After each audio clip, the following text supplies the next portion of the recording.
Alright, so I want to share a little bit something on the Ender 3. I've had this Ender 3 for maybe about a year. I did have an issue with the PC board.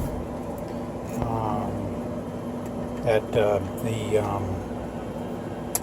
MOSFET that handles the heating element in the bed heater stuck and or shorted, and it caused this bed heater to run away. So I ended up replacing it, and I replaced it with one that has the protection in it.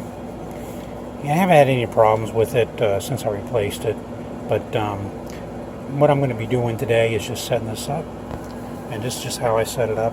I'm sure everybody has their own way. The other thing I did was I got this little ribbon for the, and I've got a, I ordered the wrong type of connector, so I got this little adapter for the micro USB to use with this, and just makes it a little easier. It's kind of a pain to get it in here, in and out. So I've already put some hairspray, Aquanet. This is the stock Ender build plate.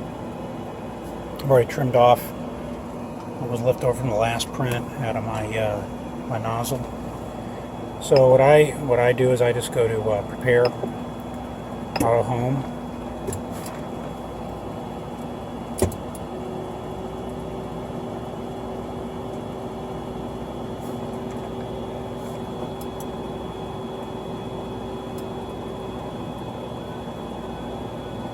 and I'm printing a eSun PLA Plus black. So and then I go in and I disable the steppers.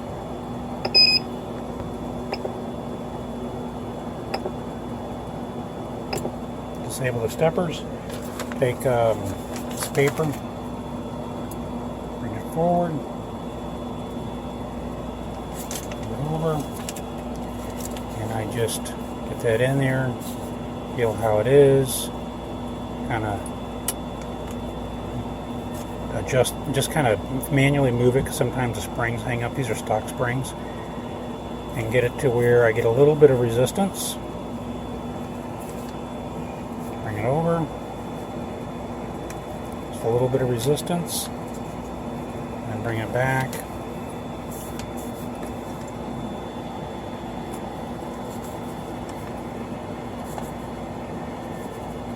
A little bit of resistance.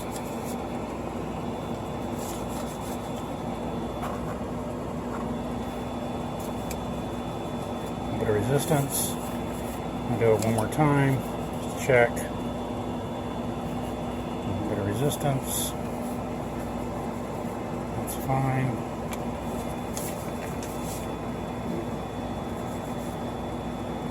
It's a little more resistance than I want.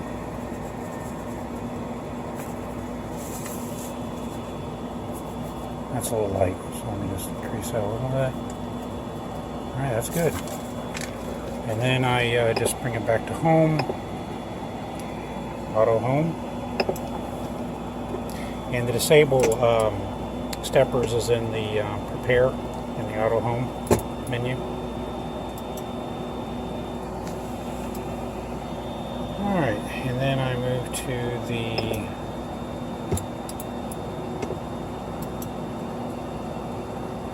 and that's done auto homing. Go to the main. Like I say, that was in the prepare menu with the auto home and the disable steppers. So now what I'm going to do is I'm going to prepare again. I'm going to go down to preheat PLA, which I have set for a 31% fan speed, cooler fan speed, a 50-degree bed, and 210-degree nozzle.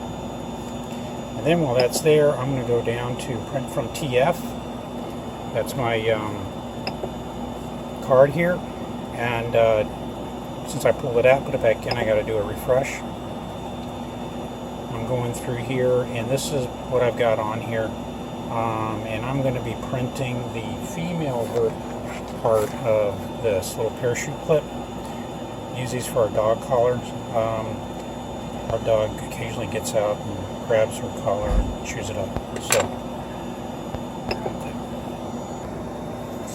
all right, so it's building up the temp.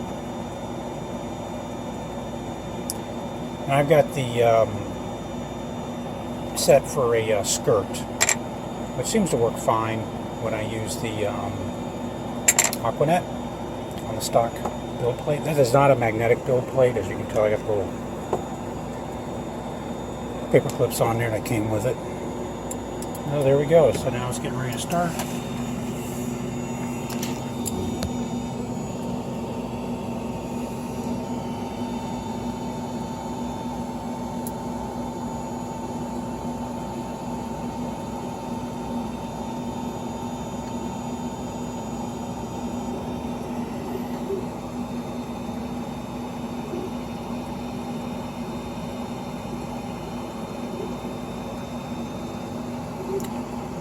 So that's going to take a couple hours to print, and if I do this video correctly, I will show you what it looks like when it's done.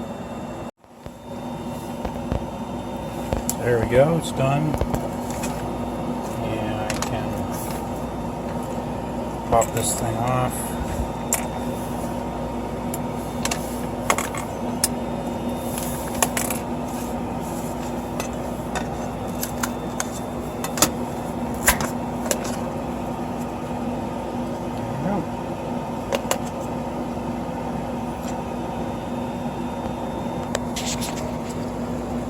So I printed this thing without supports. I don't know if you can see in there. There was a few little stringies that I could trim out with a little trimmer. But really, without having supports, it printed out really, really well. And, you know, it clips in and out good.